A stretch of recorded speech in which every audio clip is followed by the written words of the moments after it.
Have you got a dog that pulls on the lead everywhere you go?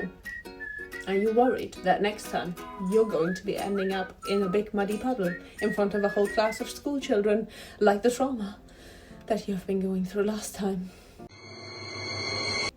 Well, no matter why you've joined us today, you're definitely in the right place if you want to find out how to teach your dog how to walk on a loose lead. Hi, I'm Jackie, and today I'm going to be talking to you about how to teach your dog how to walk on a loose lead. Now, firstly, let's jump in by thinking about why this is even such a hard thing for so many dogs and their owners when dogs and puppies aren't born to be on a lead. It's completely unnatural for them to be restricted in this way, and we can't expect them to pick this skill up fast.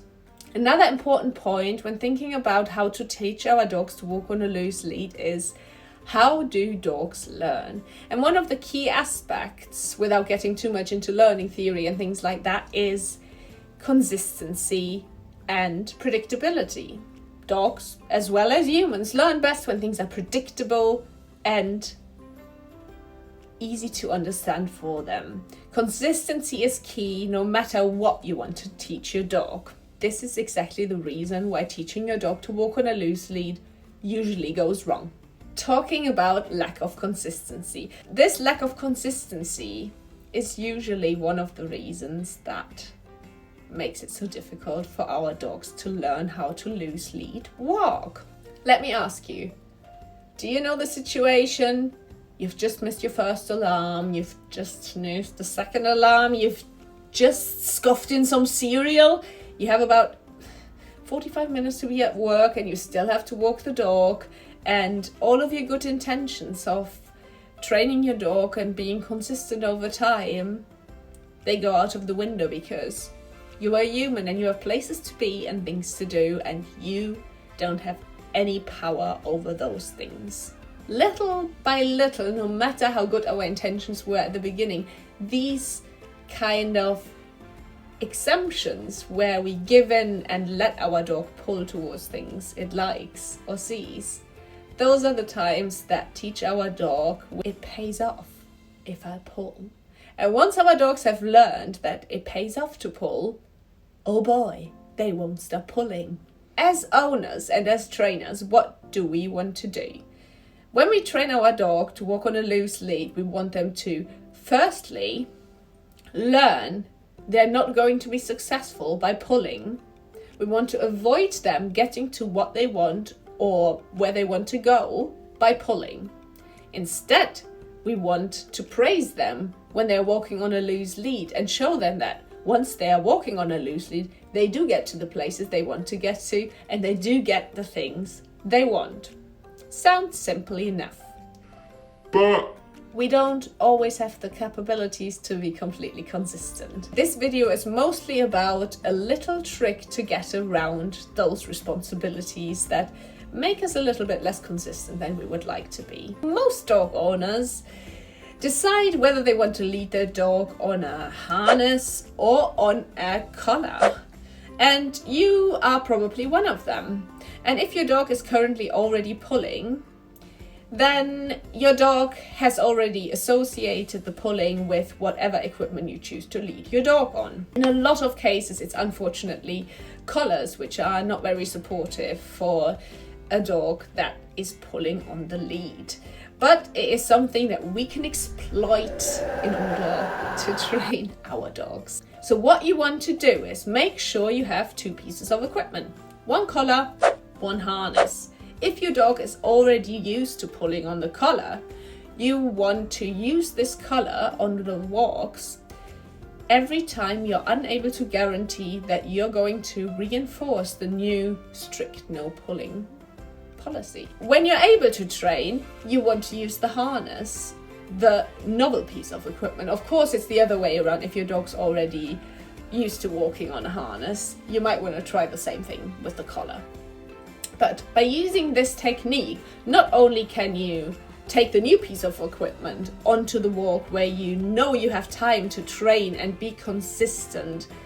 No, you can even put both things in at once and clip from one to the other depending on the situation. Oh, there's a dog walking towards you and you know your dog's really, really interested in them, just clip it into the other piece of equipment and don't even let it get to the place where your dog is in a place where things are too difficult for him to resist pulling. And this is something your dog slowly learns, so be careful not to overestimate how far your dog's gotten. Baby steps, slow baby steps. Now that we know we need a harness, no, this is where the collar was. We need a collar and we need a harness.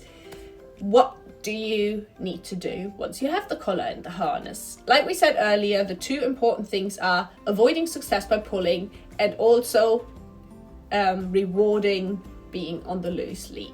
Every time there's tension building in the lead when you walk your dog and you have him clipped into the new equipment, the training equipment, you want to stop before it gets to full tension, and depending on your dog, even turn around and walk the opposite way of where your dog wants to go.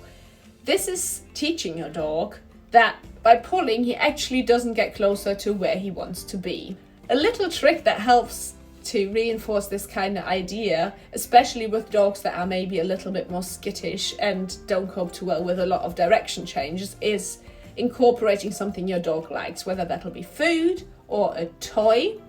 Now we're going to be talking about food and toy and attention as rewards a little bit later on, but in this instance, I want you to think about these as distractors that you can use to slowly increase the difficulty of our exercise. For example, place some food in a bowl and then use this bowl in a dog that's very food motivated as a distractor. So whether you're in the garden, on a drive, or on the road, obviously a safe road, you can put the bowl down and start approaching this bowl with your dog hooked into the training equipment. And you can use the stop-start technique or the turn-around technique with this food bowl. And your dog will slowly, but much quicker than you would maybe otherwise be able to, notice that every time he does walk on the loose lead, he is able to approach the bowl. And by doing this, you're reinforcing this positive behavior of walking on the loose lead. And once your dog has walked to the bowl on the loose lead, you can give him his jackpot, the feed. He's earned it, after all. Some people even recommend using this and incorporating this into the feeding schedule, but this obviously depends on your dog's diet and also age, whether this would be appropriate for your individual dog. So we've now talked about how we're avoiding the success. We are clipping it into the exercise equipment, like I said. We are avoiding any and every success with the pulling. And then we are rewarding the loose lead walking. And to come back to this, when you're not using the food bowl trick or anything like this, make sure that when your dog is walking on a loose lead, you give verbal praise if your dog likes it, you give a treat, you reward attention that's directed towards you as the owner in order to give this positive reinforcement to strengthen this behavior, the loose lead walking, and make it occur more often. So I hope you found this helpful, and some of these tricks might help you to teach your dog how to walk on a loose lead. If you have any questions or any queries, please feel free to comment down below. Let me know if you've got any feedback, as it's my first video. I'm sure there's many things to improve upon. Feel free to subscribe to my channel and follow for more videos about my dog, training dogs, and other random things I fancy talking about. I will see you then. Bye!